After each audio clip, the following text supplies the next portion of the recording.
minasyaitonirrajim. Bismillahirrahmanirrahim.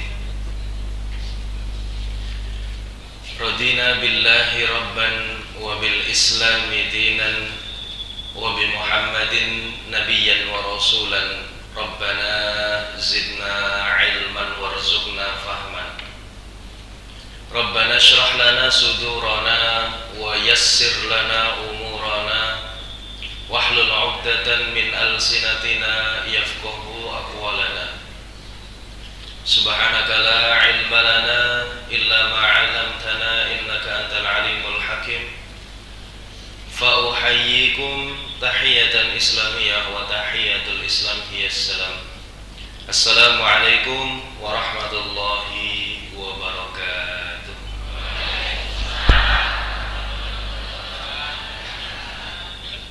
Sehat sedaya Bapak Ibu. Insyaallah. Saya lihat wajah yang segar-segar pada pagi hari ini. Adem napa mboten Bapak Ibu? Berarti bukan cuma saya yang merasakan dingin nggih? Alhamdulillah. Tak kira kula tok, nek kula tok niku berarti gregesi niki. Tapi alhamdulillah semuanya merasakan dingin. Sudah sama cek kolesterol semuanya Bapak Ibu? Bapak-bapak terutama biasanya. Nggih, hati-hati nggih Bapak Ibu-ibu. Tetap harus sesuai dengan porsinya masing-masing. Bapak Ibu sekalian yang dirahmati Allah Subhanahu wa taala. Alhamdulillahirabbil alamin. Alhamdulillahi bari'in nasam wa khaliqil lawhi wal qalam. Ahmaduhu ta'ala ala ma azda wa an'am. Wa ashhadu anna nabiyyana Muhammadan abdullah wa rasuluhu al-hadi ila sabilil aqwam. Alhamdulillahilladzi bi ni'matihi tatimmus shalihat wa bi taufiqihi tatahaqqaqul ghayat. Wa huwa alladzi ja'ala hadhihi ad-dunya daral imtihanat wa tajribat wa ja'ala al-akhirata daran ni'am wal maladat. Asyhadu an la ilaha illallah wahdahu la syarika lah wa asyhadu anna nabiyyana Muhammadan 'abduhu wa rasuluhu la nabiyya wa la rasula ba'da. Amma ba'du fa ya ibadallah, usikum wa iyaya nafsi bitaqwallahi azza wa jalla. Haitsu qala tabaraka wa ta'ala fi kitabihil karim, a'udzu billahi minasy syaithanir rajim. Wa may yattaqillaha yaj'al lahu makhraja wa yarzuqhu min haitsu la yahtasib. Wa may yatawakkal 'ala Allahi fa huwa hasbuh. Amma ba'du.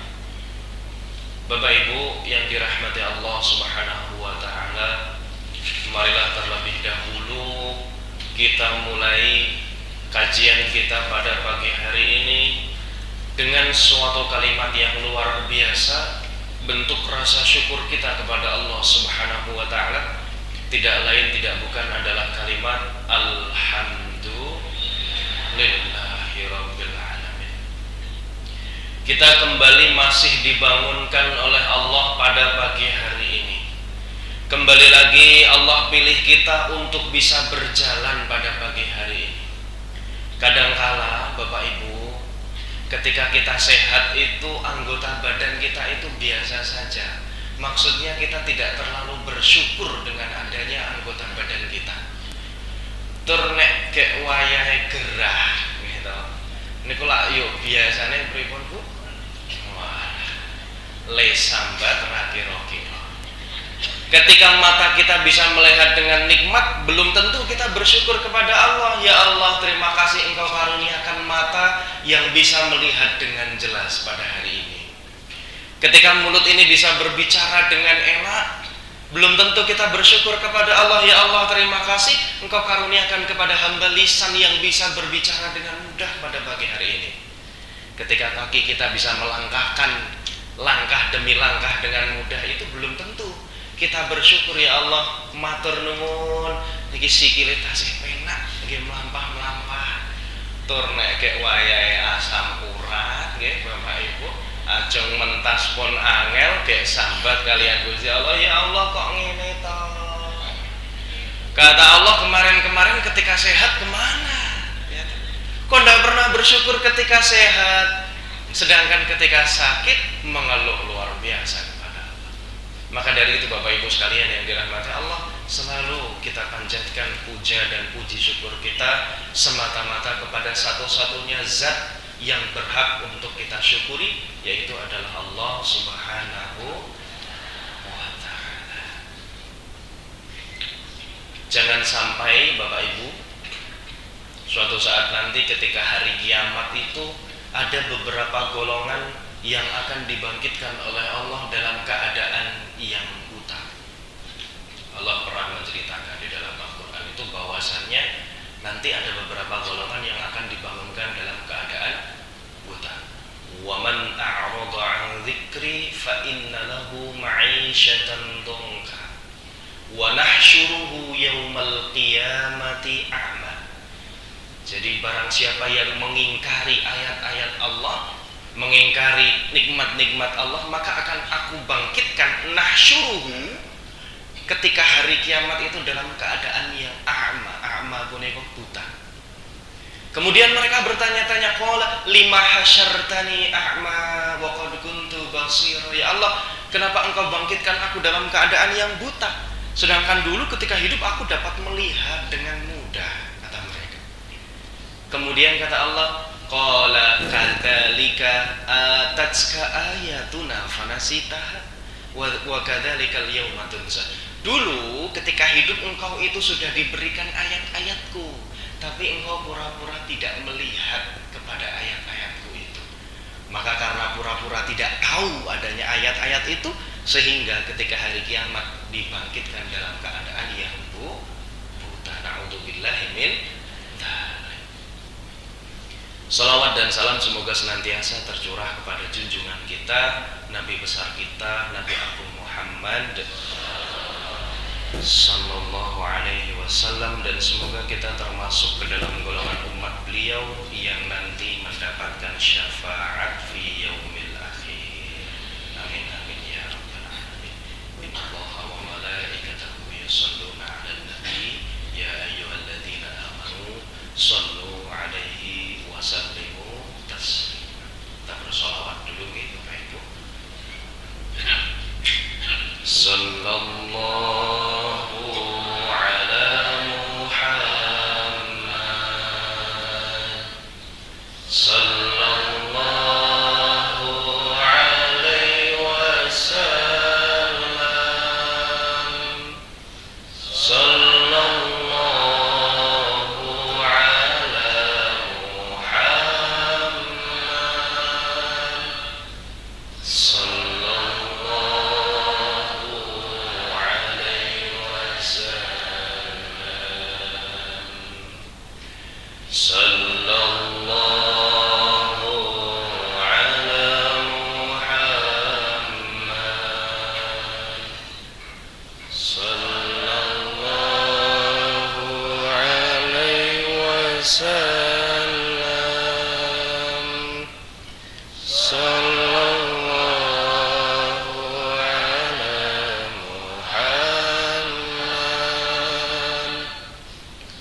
ketika dalam keadaan tenang yang diingat adalah kita.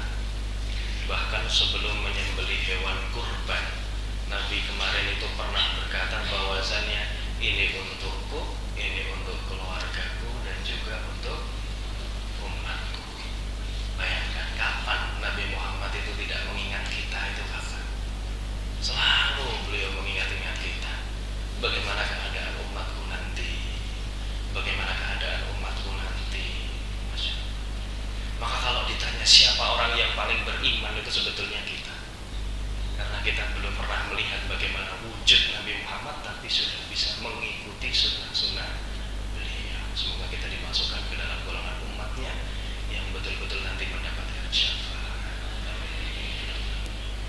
Bapak Ibu sekalian yang dirahmati Allah Subhanahu wa taala, di antara banyaknya kisah yang dialami oleh Nabi Muhammad, ada sebuah kisah yang luar biasa yang kami ambil untuk menjadi materi pada pagi hari ini, yaitu adalah surat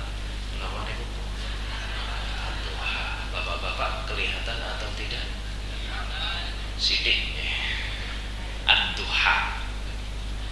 Jadi ternyata Bapak Ibu, kalau kita saat ini pernah galau, dulu Nabi Muhammad itu juga pernah galau, pernah sedih, pernah gundah, pernah dalam keadaan yang risau karena sesuatu, kemudian Allah berikan ini untuk obat bagi Nabi Muhammad. Maka kita akan ceritakan pada kesempatan pagi hari ini. Surat Ad-Duha ini termasuk salah satu surat favorit saya, Bapak Ibu. Bapak Ibu punya surat favorit atau tidak sebelumnya saya tanya? Selain Kulhu.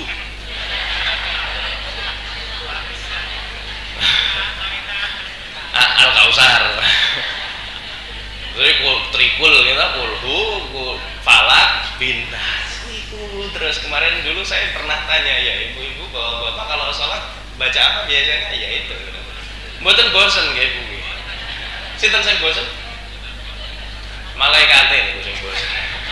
Iki wong kok ora ganti-ganti suratnya, ini subuh, zuhur, asar, maghrib, isya, Kulhu. Nggih, masyaallah. Enggak apa-apa, kalau hafalnya itu ya enggak apa-apa. Ada, tapi jadi mungkin punya surat yang menjadi motivasi bagi Bapak Ibu itu perlu mungkin.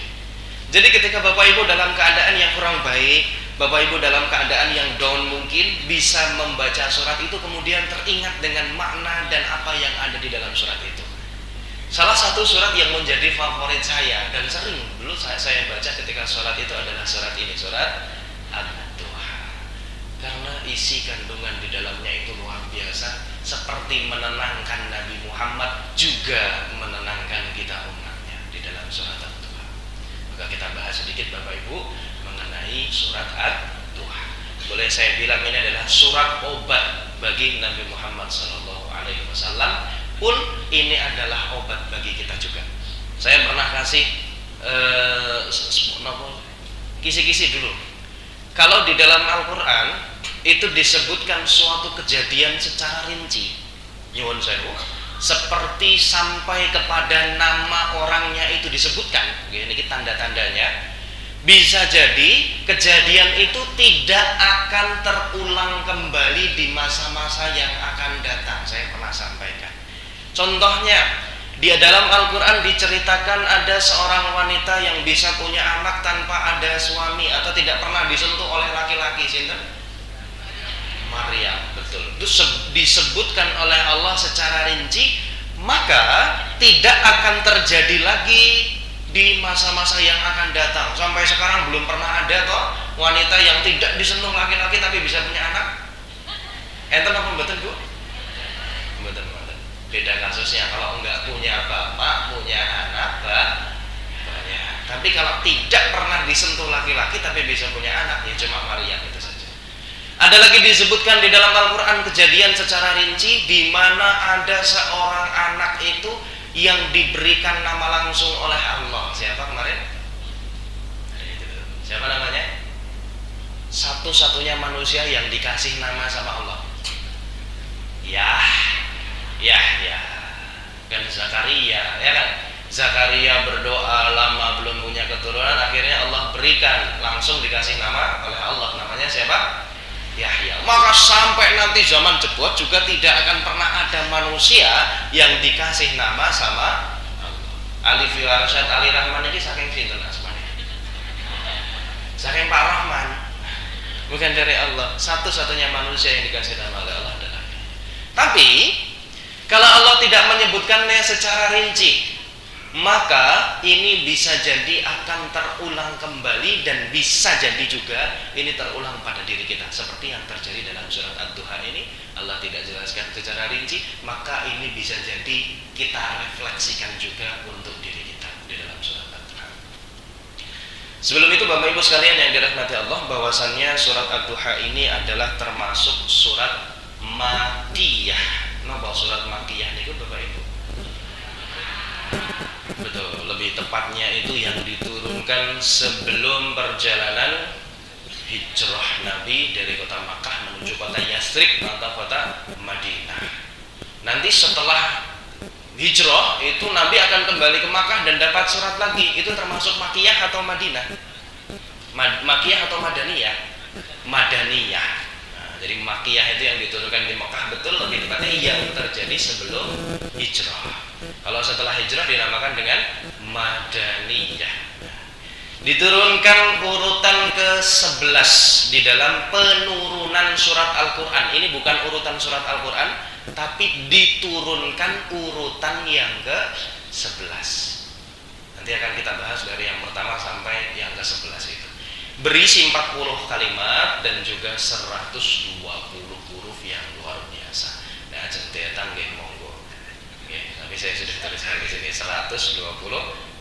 Baik, sebelum itu Bapak Ibu, di dalam pelajaran kita belajar tafsir, karena kalau dengan saya pendekatannya selalu tafsir.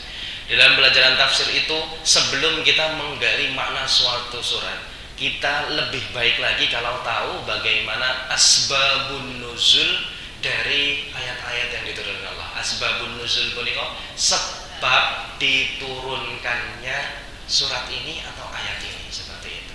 Nah, kita belajar sedikit terlebih dahulu tentang ini. Urutan turunnya surat-surat di dalam Al-Quran, ibu-ibu, bapak-bapak, bisa dicermati sedikit. Saya bahas satu persatu. Allah pertama kali menurunkan surat di dalam Al-Quran yaitu adalah surat Al-Alaq, seperti yang Bapak Ibu sudah sama ketahui, dan kalau tidak salah pada pertemuan yang lalu sudah saya ceritakan, atau belum, saya lupa, atau bukan di sini mungkin. Al-Alaq adalah ayat yang pertama kali Allah turunkan kepada baginda Nabi Muhammad SAW, dan ini dari perjalanan yang luar biasa spiritual, boleh kami bilang, oleh Nabi Muhammad. Karena ketika itu Nabi Muhammad menjalani suatu ibadah yang belum ada ibadah, yang ketika itu namanya uzlah. Uzlah itu adalah posisi di mana Nabi Muhammad itu menyendiri, memisahkan diri dari dunianya, kemudian menuju suatu tempat yang kita tahu semuanya bernama dengan Gua Hiro. Kemarin saya sudah bilang, Gua Hiro itu letaknya di gunung apa Bapak Ibu? Jabal Nur. Betul. Kalau Jabal Rahmah itu tempat bertemunya Nabi Adam dan Nabi Adam dan Hawa. Kalau Jabal Nur itu lokasi di mana Nabi Muhammad itu uzlah, tepatnya lagi di Gua Hiro. Jadi kalau Bapak Ibu yang pernah umrah atau berhaji, insya Allah pernah menuju ke sana, itu naik sedikit ke Jabal Nur, kemudian berada di sebagian belakangnya. Jadi munggah puncak, kemudian agak bablas sedikit bagian belakang Jabal Nur, itu barulah terletak Gua Hiro. Jarak rumah Nabi Muhammad menuju ke Jabal Nur itu kurang lebih 6 sampai 7 km. Dari mana sampai mana itu 7 km.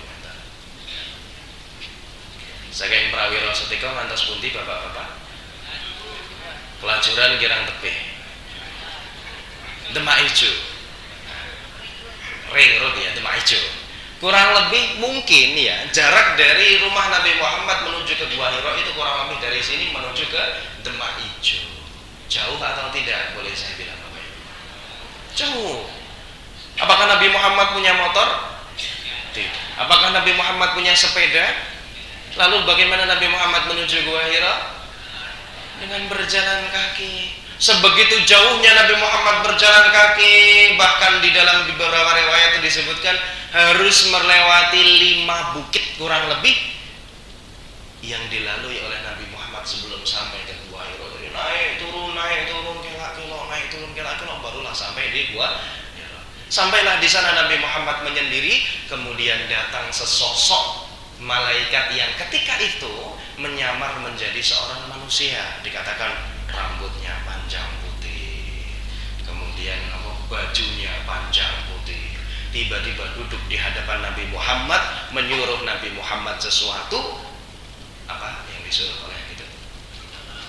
Bacalah, betul. Iqra. Bisa atau tidak Nabi Muhammad membaca ketika itu? Tidak bisa. Ma'ana biqari katanya. Kemudian Bapak Ibu kalau membuka Sahih Al-Bukhari, di dalam kitab yang pertama, kitab Badul Wahyi, kalau tidak salah hadis yang nomor 3, itu diceritakan rinci di situ. Oleh malaikat itu dipeluk erat oleh malaikat Jibril, kemudian dilepaskan, kemudian baru disuruh lagi Iqra. Ma'ana biqari, saya tidak bisa baca. Ketiga kalinya Iqra ma'ana biqari. Barulah setelah itu malaikat Jibril menyuruh Nabi Muhammad Iqra dengan nama Tuhanmu yang Maha Menciptakan. Iqra bismi rabbikal ladzi khalaq. Barulah ketika itu Nabi Muhammad bisa membaca ayat demi ayat yang diturunkan oleh Allah melalui malaikat Jibril tersebut. Sebelumnya saya dulu pernah sampaikan, Al-Quran itu turun berapa kali Bapak Ibu? 2 kali. Al-Quran turun 2 kali, 2 proses. Pada penurunan Al-Quran yang pertama itu berupa jumlatan wahidatan, atau 1 bendel kitab itu sudah diturunkan oleh Allah menuju ke malaikat Jibril, kurang lebihnya seperti itu. Kemudian fatrah yang kedua, barulah malaikat Jibril menurunkan kepada Nabi Muhammad ayatan fa ayatan hasbal waqi', sesuai dengan peristiwa yang dialami oleh Nabi Muhammad. Dan ayat yang pertama kali turun ini malaikat Jibril turunkan ketika usia Nabi Muhammad menginjak 40 tahun. Ini nyambung dengan materi pertama kita dulu, ketika 40 tahun itu adalah batas kedewasaan seorang manusia. Nabi Muhammad tidak diberikan wahyu ketika usia 38-39.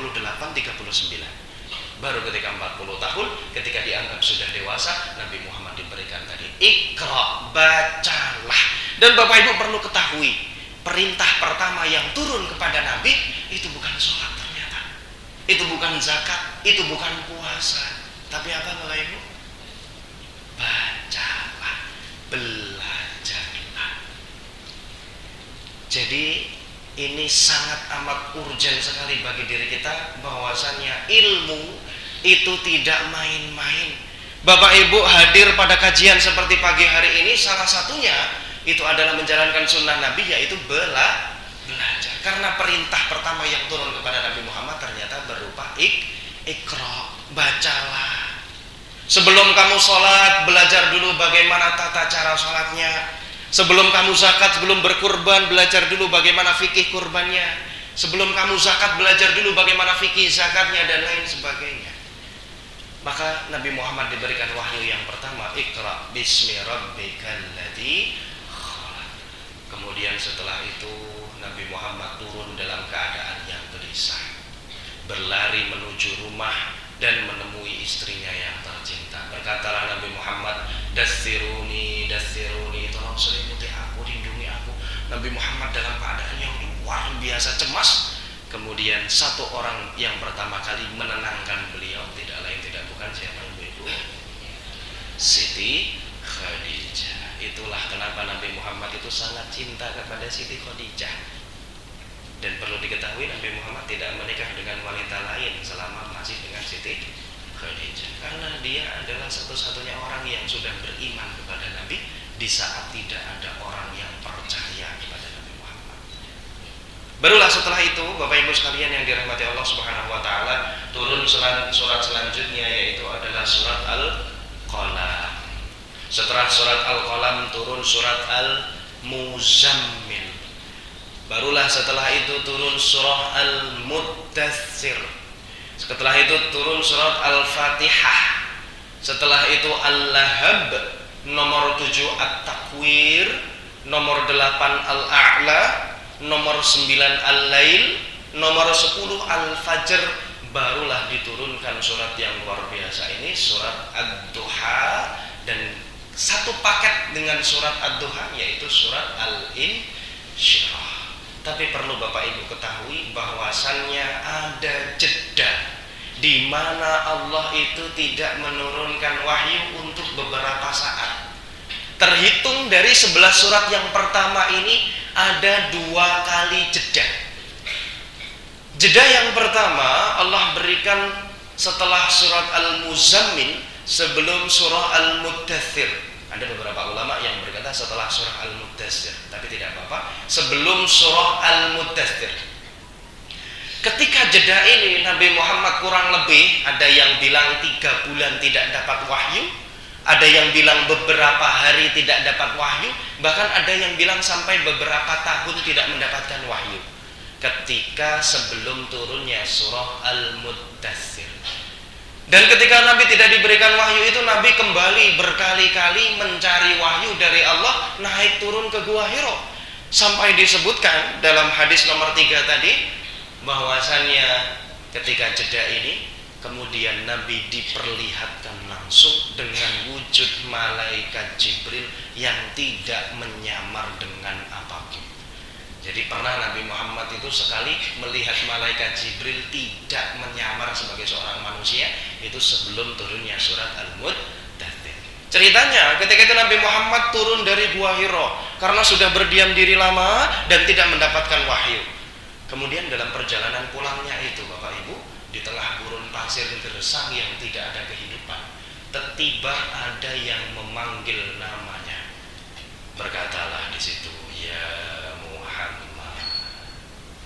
dipanggil sekali." Nabi Muhammad kaget, kira ono wong sapa-sapa kok ono sing nyeloke.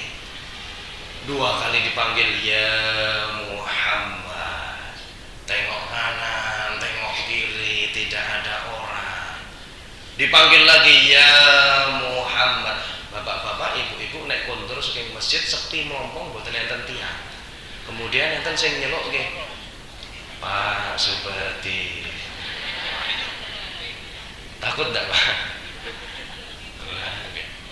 Bu Siti, kadang Bu Siti, kan pasti kita takut. Begitu pula Nabi Muhammad SAW pun demikian, merasakan rasa takut yang luar biasa. Kok ada yang manggil-manggil saya? Kesempatan terakhir di kanan tidak ada, di kiri tidak ada, kesempatan terakhir di belakang. Kalau di belakang ada orang, alhamdulillah rodok lego. Tapi dicek sama Nabi Muhammad ke belakang, ternyata juga tidak ada orang sama sekali. Dipanggillah, "Ya Muhammad."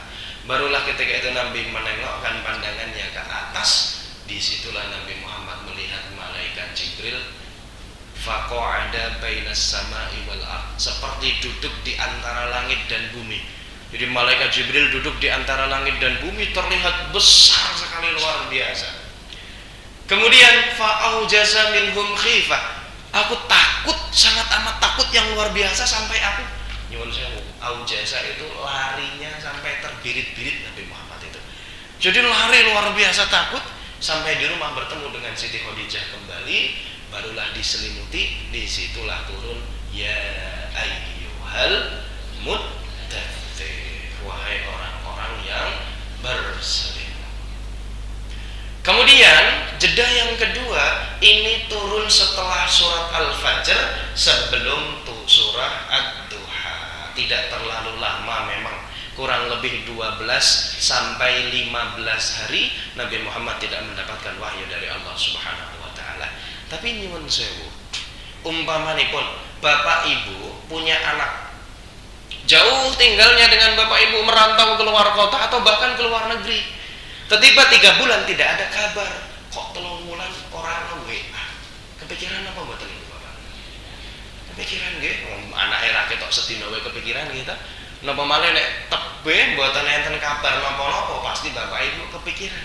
Pun juga Nabi Muhammad, selama ini saya dibimbing sama Allah terus, datang wahyu, datang wahyu, datang wahyu. Kok tiba-tiba 12 hari, 15 hari lagi tidak diberikan wahyu? Nabi Muhammad kemudian kepikiran. Sampai Nabi Muhammad itu terlihat sedih, Dan ketika itu ada orang yang senang karena melihat Nabi Muhammad itu sedih. Ada yang tahu siapa Bapak Ibu? Betul. Abu Lahab, terutama istri dari Abu Lahab. Itu satu-satunya orang yang ketika itu bergembira dan tertawa karena melihat Nabi Muhammad dalam keadaan sedih. Bahkan sampai Nabi Muhammad itu diolok-olok oleh umatnya sendiri. Berkatalah istri Abu Lahab, Muhammad, ya Muhammad, inna sahibaka qad qalaqaka. Mana temanmu yang biasa nemenin kamu itu? Mana yang katanya selalu menunjukkan petunjuk kepadamu? Mana yang selalu memberikan hidayah kepadamu? Mana? Mana yang kamu sebut Tuhan itu mana? Kamu sekarang ditinggalkan. Seperti itu. Jadi saking senangnya istri Abu Lahab itu sampai mengolok-olok demikian. Barulah ketika itu Allah Subhanahu wa taala memberikan wahyu yang luar biasa ini. Dikatakan dalam ayat yang pertama adalah wadduha. Monggo sareng-sareng Bapak Ibu kita ngaji dulu. Bismillahirrahmanirrahim. Bisa diulangi setelah saya. Wadduha. Sekali lagi wadduha.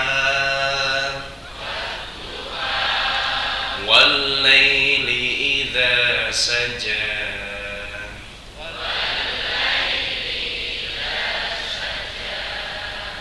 Dua ini dulu karena ini berkesinambungan. Nanti jangan kaget kalau Bapak Ibu menemukan ada yang membaca bukan wadduha ya, tapi di Indonesia jarang. Oke. Wadduhi ada yang seperti itu. Itu qiraah sab'ah nanti Bapak Ibu. Wadduhi wal-laili idza saja. Itu terus ampun disalah ke imamnya, salah. Memang ada yang seperti itu bacaannya. Wadduha kata Allah, dan demi waktu duha. Kalau Allah sudah memakai huruf wawu di dalam awal sebuah surat, itu berarti qasam. Qasam punika napa Bapak Ibu? Sumpah dan demi. Sering kita dengar wal 'asr, dan demi masa. Wasyamsi wa duhaha. Sering Allah bersumpah di dalam Al-Quran itu karena ada sesuatu yang luar biasa di dalam sumpahnya. Wattini wazzaitun dan lain sebagainya. Salah satu sumpahnya adalah wadduha, dan demi waktu duha. Saya tanya Bapak Ibu, sekarang ini kita sedang di dalam masa-masa duha, awal-awal duha.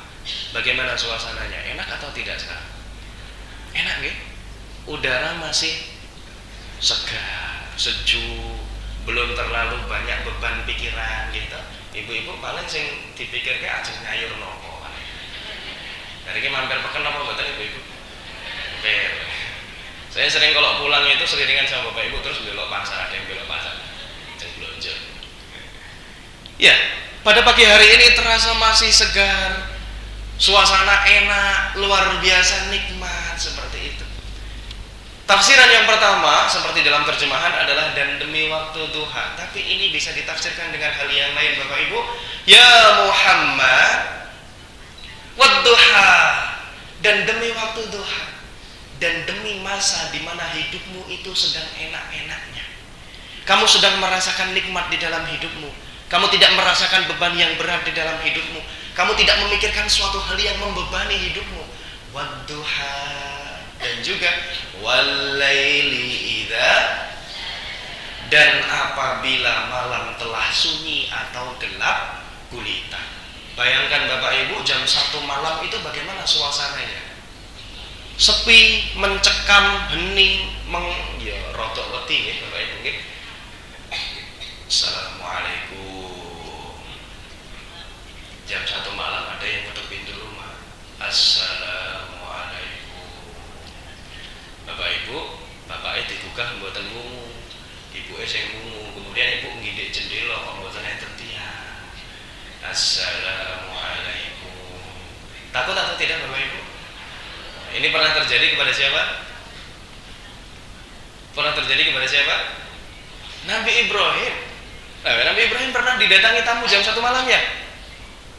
Nabi Ibrahim itu pernah didatangi oleh segerombolan tamu pukul 1 malam. Assalamualaikum dikatakan di situ, dibukakan pintu sama Nabi Ibrahim, dilihat hadza qaumun munkarun. Ini kok ada orang-orang asing datang ke rumah saya jam 1 malam, banyak lagi. Mukanya itu masam-masam, besengut kabeh. Kita dipersilakan masuk atau tidak? Yo iya kalau Nabi Ibrahim, kalau Bapak Ibu tidak. Kalau Nabi Ibrahim iya, ada tamu jam 1 malam sama Nabi Ibrahim dipersilahkan masuk. Kemudian dihidangkan sesuatu oleh beliau. Karena di dapur tidak ada apapun, ditanya kepada Siti Sarah, ya Siti Sarah, kita punya apa untuk dihidangkan kepada tamu? Tidak ada apa-apa, Mas. Akhirnya Nabi Ibrahim menuju belakang rumah.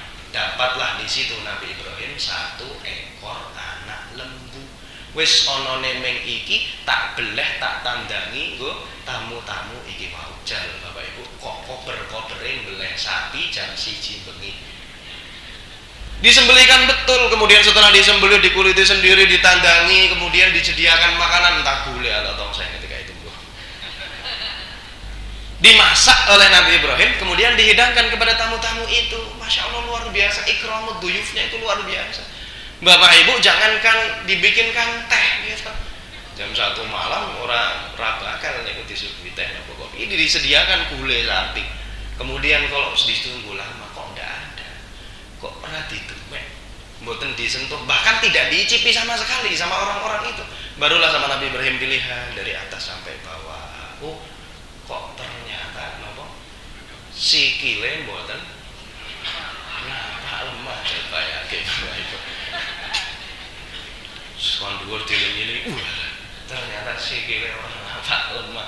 Bayangkan jam 1 malam segerombolan orang datang duduk rupane besengut sikile mboten napa lemah. Nek le bapak ibu diapake niku biasanya. Tunggu alu. Jualan kursi. Coba kita lanjut. Nah, disitulah baru berkatalah malaikat-malaikat itu, la takhaf, jangan takut ya Ibrahim. Kami adalah malaikat-malaikat yang diutus untuk kaum Lut. Perlu Bapak Ibu ketahui, dulu Nabi Ibrahim dan Nabi Lut itu hidup dalam satu masa. Nabi Ibrahim dan Nabi Lut itu satu masa tapi beda tempat. Malaikat itu berkata, saya ini adalah malaikat yang diutus Allah untuk datang kepada Nabi Lut kaumnya. Saya mau menghukum kaum Nabi Lut yang sudah kelewat batas. Tapi sebelum itu Allah perintahkan kami untuk mampir dulu ke rumah engkau ya Ibrahim, bahwasannya kami diperintahkan untuk memberikan kabar gembira akan datang kepadamu seorang anak dari rahim Siti Sarah bernama Ishak alaihissalam. Itu peristiwa Nabi Ibrahim diketuk rumahnya malam-malam hari. Kembali lagi ke surat Ad-Duha, ketika malam hari itu suasananya sunyi, mencekam dan menyeramkan. Ini ibarat kata seperti ini Bapak Ibu, hai Muhammad, ketika masa hidupmu itu tidak enak, kamu dalam keadaan yang terpuruk, kamu dalam keadaan yang sedih gundah gulana. Jadi tadi yang pertama wadduha, dalam keadaan yang enak maupun dalam yang keadaan yang tidak enak. Ayat yang ketiga menyebutkan ma wadda'aka rabbuka wa ma. Ini bayangin Bapak Ibu, seakan-akan Allah itu mengelus-elus Nabi Muhammad dan berkata, hei Muhammad, Tuhanmu itu tiada sedikit pun meninggalkanmu dan bahkan sedih dan benci kepadamu. Muhammad, kamu dalam keadaan yang enak maupun kamu dalam keadaan yang tidak enak, Tuhanmu tidak kemana-mana. Allah itu tidak kemana-mana. Allah pasti akan menemani kamu. Allah pasti ada untukmu. Maka ini sering saya jadikan refleksi Bapak Ibu. Kalau saya dalam keadaan yang down, saya berkata, ya Allah,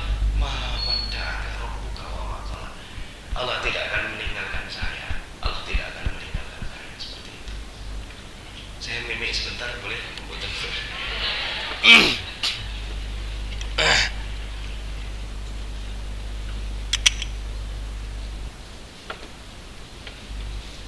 Cepat saja, karena sebentar lagi. Mawaddaka rabbuka wa ma qala walal akhiratu khairul laka minal ula wala sawfa yu'tika rabbuka fatardo. Dan ingatlah Nabi Muhammad bahwasannya sesungguhnya akan ada negeri yang lebih enak daripada apa yang sedang kamu rasakan pada saat ini, yaitu adalah negeri akhirat.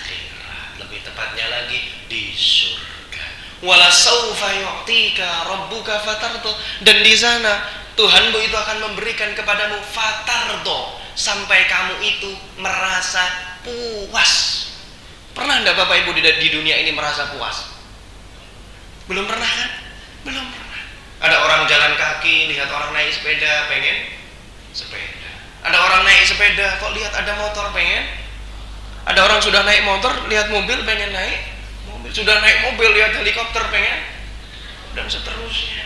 Tidak akan pernah merasa puas manusia itu. Mau gajinya 10 digit sebulan, itu tidak akan pernah merasa puas. Itulah kehidupan dunia. Tapi nanti di surga kita akan ada suatu titik di mana kita ini akan merasa, ya Allah sudah, sampun ya Allah, degusipun ngenten mawon, sudah. Nanti di surga.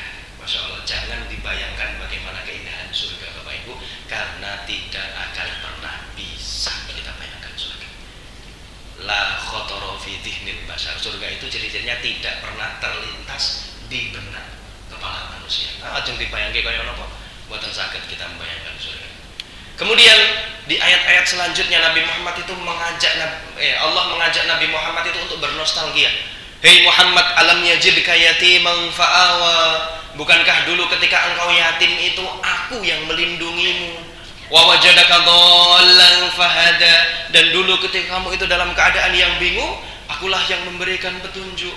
Wa wajadaka 'ailan fa'aghna. Dan dulu ketika kamu dalam keadaan yang kekurangan, akulah yang memberikan kecukupan kepadamu.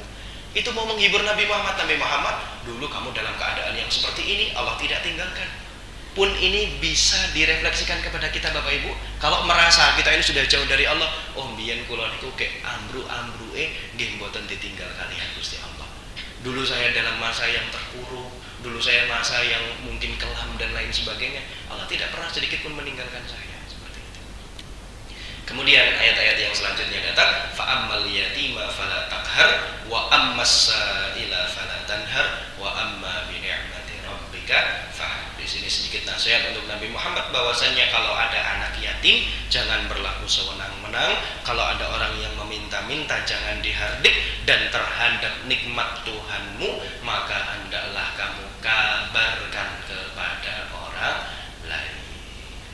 Bukan riya, bukan sum'ah, tapi ada yang namanya wa amma bi ni'mati rabbika fahaddis. Kalau diberikan nikmat Allah itu boleh dikabarkan kepada orang lain. Contoh, semisal Bapak Ibu tadi malam sholat tahajud, kemudian Bapak Ibu minta, ya Allah semoga besok pagi ada rezeki nomplok. Tiba di depan rumah wonten ater-ater gitu, nasi ayam, buah, gorengan, wah sakabeh pepak ngaji ngomong, alhamdulillah kayak buka omah ceng resik-resik. Kok enten ater-ater nih, alhamdulillah. Ternyata ada saudara yang lahiran atau sunatan. Ini rezeki nomplok. Kemudian Bapak Ibu kabarkan kepada anak-anaknya, lendok kene. Mau ndalu ibu bapak niku tahajud to, aku njaluk rezeki nomplok, bahasan ini langsung dikasih sama Allah pagi hari ini juga. Maka jangan lupa nanti malam kamu tahajud ya, supaya permintaanmu terwujud. Itu namanya wa amma bi ni'mati rabbika fahaddis, kabarkanlah kepada orang lain. Seperti itu. Tapi beda dengan riya dengan sum'ah. Riya itu pengen dilihat, sum'ah itu pengen didengar. Bu, aku wingi korban sapi telu. Ayo. Aku ampuh toh. Kalau itu namanya riya atau sum'ah, pengen didengar. Ini berbeda ya Bapak Ibu sekalian yang dirahmati Allah Subhanahu wa taala. Maka luar biasa sekali apa-apa saja yang terkandung di dalam satu surat yang boleh jadi ini menjadi obat bagi Nabi Muhammad dan juga bagi kita semuanya. Sebenarnya surat ini turunnya satu paket dengan surat Al-Insyirah, alam nashrah laka. Saya titikkan satu ayat saja.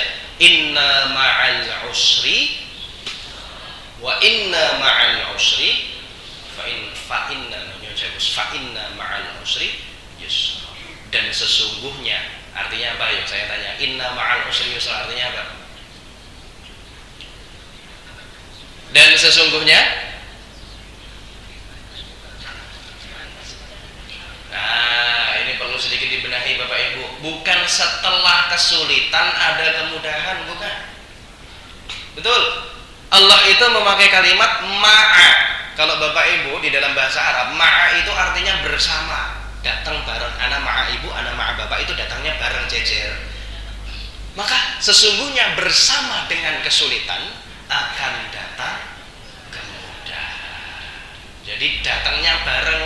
Misalnya ketika kita sedang diuji, ketika itu pula Allah akan datangkan kemudahan. Meskipun kita belum merasakannya, tapi Allah pasti akan datangkan kemudahan bagi kita. Fa inna ma'al usri yusra. Nek kowe rong percaya tak baleni pindho, kata Allah. Nek rong percaya tak baleni meneh. Fa inna ma'al usri yusra. Al-usru artinya kesulitan, dengan alif lam berarti menandakan sesuatu yang sudah terukur. Al-usru berarti kesulitannya sedikit, kata Allah. Dan yusron tidak pakai alif lam itu menandakan sesuatu kalimat yang belum terukur, berarti kenikmatan atau kemudahannya banyak. Satu kesulitan akan datang banyak kemudahan.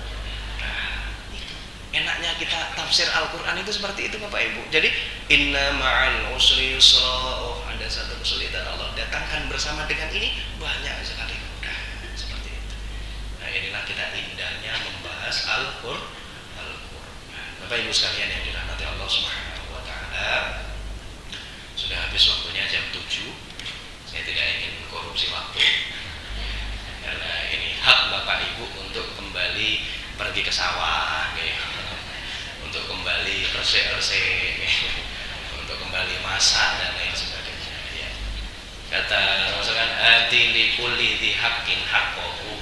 Berikan hak itu sesuai dengan porsinya masing-masing. Jadi ngajinya sampai jam 7, ya sudah sampai jam 7 saja.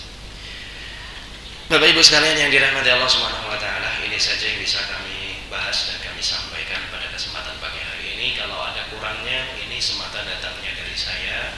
Kalau ada lebihnya, seluruhnya dari Allah Subhanahu wa taala. Sebelumnya saya mau mengabarkan sesuatu. Bapak Ibu, ada kabar suka, ada kabar duka. Mau yang mana dulu? Bareng. Saya bisa bareng.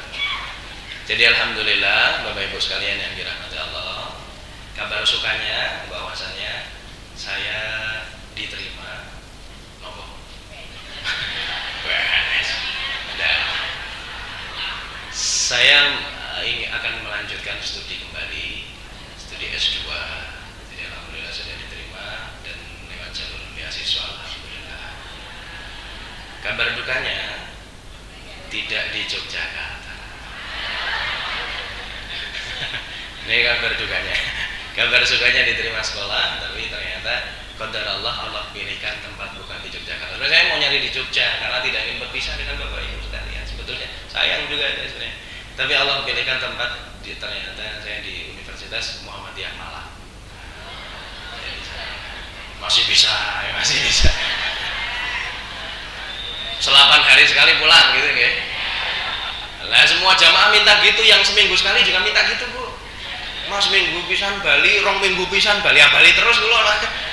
Enggak jadi sekolah saya. Ya, seperti itu. Enggak apa-apa Bapak Ibu, ini untuk lebih memantapkan kembali ilmu saya karena saya rasa saya ini masih muda gitu. Jadi perlu untuk cari sesuatu lagi supaya nanti bisa dikembalikan lagi kepada Bapak itu. Karena kata kiai saya, faqidus syai' la yu'ti. Kamu kalau kehilangan sesuatu itu tidak akan bisa memberi. Maka cari sesuatu dulu supaya bisa memberikan sesuatu kepada orang lain. Pun halnya ilmu. Dan kiai saya itu berpesan seperti ini. Dalam surat, lupa saya suratnya apa. Liang firuka. Bapak Ibu ada yang hafal nggak? Walaula nafaran min kulli firqatin minhum ta'ifah liyatafaqahu fid din wa liyundiru qaumahum idza raja'u ilaihim. Jadi harus ada salah seorang di antara kalian itu yang pergi jauh untuk menuntut ilmu, kemudian liyundiru qaumahum idza raja'u ilaihim, kemudian menjadi mungdir bagi kaumnya, memberikan petunjuk bagi kaumnya ketika sudah kembali lagi kepada kaumnya. Nah, jadi saya ingin mencari sesuatu dulu supaya lebih mantap nanti dalam menyampaikan kepada Bapak Ibu. Jadi Bapak Ibu sekalian yang dirahmati Allah, bisa jadi ini kesempatan sebelum terakhir insyaallah. Karena saya nanti mungkin off dari Yogyakarta kurang lebih bulan Agustus. Ya, jadi Masih ada 8 hari lagi di bulan Juli, kurang waktu bulan Agustus. Allah alam bisawab, nanti kita tunggu kabarnya lagi. Ya, tapi saya pamit dari sekarang ya Bapak Ibu supaya tidak ada dusta di antara kita.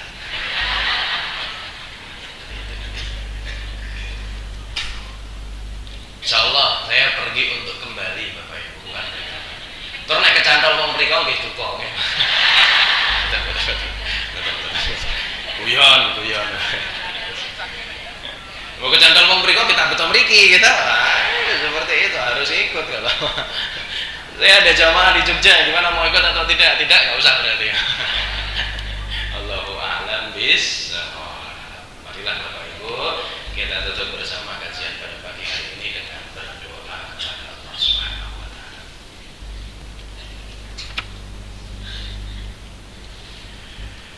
Astaghfirullahaladzim, alladzi la ilaha illa huwal hayyul qayyum wa atubu ilaihi. Astaghfirullahaladzim, alladzi la ilaha illa huwal hayyul qayyum wa atubu ilaihi. Astaghfirullahaladzim, alladzi la ilaha illa huwal hayyul qayyum wa atubu ilaihi. Allahumma salli ala Muhammad wa ala ali Muhammad. A'udzu billahi minasy syaithanir rajim. Bismillahirrahmanirrahim. Alhamdulillahirabbil alamin. Hamdan na'imin, hamdan syakirin, hamdan yuwafi ni'amahu wa yukafi mazidah. Ya Rabbana lakal hamdu kama yanbaghi li jalali wajhikal karim wa 'azimi sultanik. Allahumma rabbana taqabbal minna salatana wa siyamana wa ruku'ana wa sujudana wa qu'udana wa tadarru'ana wa takhashu'ana wa ta'abbudana wa tammim taksirana ya Allah ya Rabbal alamin. Allahumma ighfir lana wa liwalidayna warhamhuma kama rabbayana shighara wa li jami'il muslimina wal muslimat wal mu'minina wal mu'minat al ahya'i minhum wal amwat innaka antas sami'un qaribun mujibud da'wat ya qadiyal hajat. Rabbana hab lana min azwajina wa dhurriyyatina qurrata a'yun waj'alna lil muttaqina imama. Rabbana zalamna anfusana wa in lam taghfir lana wa tarhamna lanakunanna minal khasirin. Allahumma ighfir lana dhunubana wa kaffir 'anna sayyi'atina wa tawaffana ma'al abrar ya aziz ya ghaffar ya rabbal alamin. Ampunilah dosa-dosa kami ya Allah. Ampunilah dosa kedua orang tua kami ya Allah. Ampunilah dosa anak-anak dan cucu-cucu kami ya Allah. Ampunilah dosa keluarga besar kami ya Allah, baik yang masih ada maupun yang sudah tiada. Ampunilah dosa-dosanya. Jauhkanlah kami dari siksa kubur, jauhkanlah kami dari siksa api neraka. Dekatkanlah kami selalu dengan nikmat-nikmat-Mu ya Allah. Jadikanlah kami penghuni syurga-Mu ya Allah. Tutuplah akhir hayat kami dalam keadaan yang husnul khatimah. Allahumma khtimna bi husnil khatimah wa la takhtimna bi su'il khatimah. Rabbana atina fid dunya hasanah wa fil akhirati hasanah wa qina adzabannar. Subhana rabbika rabbil izzati amma yasifun wa salamun alal mursalin walhamdulillahi rabbil alamin.